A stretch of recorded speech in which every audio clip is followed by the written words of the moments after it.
श्री कृष्ण ने दी गीता में यह 18 चेतावनी। 1. जवानी में जिसने ज्यादा पाप किए हैं उसे बुढ़ापे में नींद नहीं आती है, उसे पश्चाताप की अग्नि जलाती रहती है। 2. भगवान ने जिसे धन संपत्ति दी है उसे गाय रखकर सेवा जरूर करनी चाहिए, इससे भगवान प्रसन्न होते हैं और हमारे द्वारा जाने अनजाने में किए गए पाप कर्म कटते हैं। 3. जुआ, मंदिरापान, परस्त्रीगमन, हिंसा, असत्य, मद, आसक्ति और निर्दयता, इन सब में कलयुग का वास है, इसलिए इनका एक और नाम है घोर पाप। 4.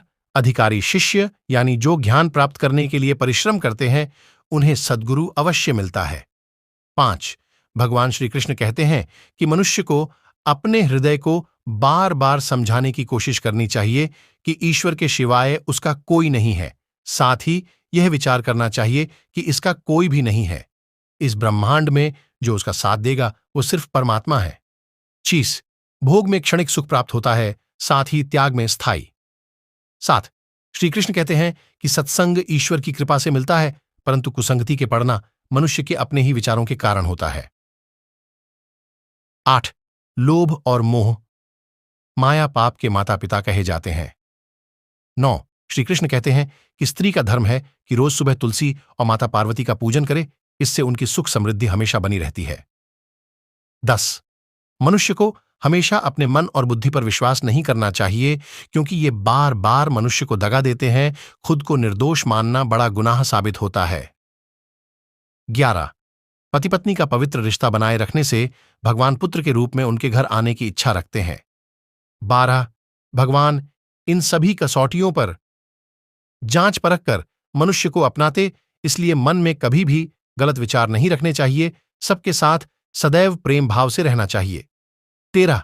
सुख एवं दुख मनुष्य के भीतर ही निवास करते हैं, परंतु मनुष्य उसे घर में, स्त्री में, पुत्र में और संपत्ति में बाहरी सुख प्राप्ति के लिए ढूंढ रहा है।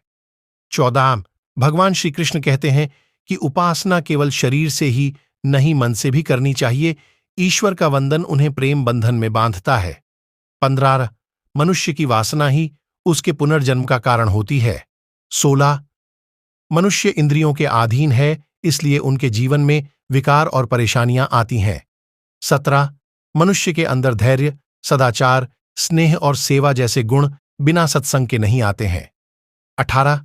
श्री कृष्ण कहते हैं कि जिस प्रकार शरीर के वस्त्र मैले होने पर उन्हें साफ करते हैं, उसी प्रकार मन के मैल को भी साफ करना चाहिए। 19. यादें हमेशा पीछे खींचती हैं और सपने हमेशा आगे ले जाते हैं, इसलिए सपने देखिए, बीती बात को बुरा सपना समझकर भूल जाइए। 20. यादें हमेशा पीछे खींचती है और सपने हमेशा आगे ले जाते हैं, इसलिए सपने देखिए, बीती बात को बुरा सपना समझकर भूल जाइए। इसी तरह की और वीडियोस के लिए हमारे YouTube चैनल को सब्सक्राइब जरूर करें। धन्यवाद।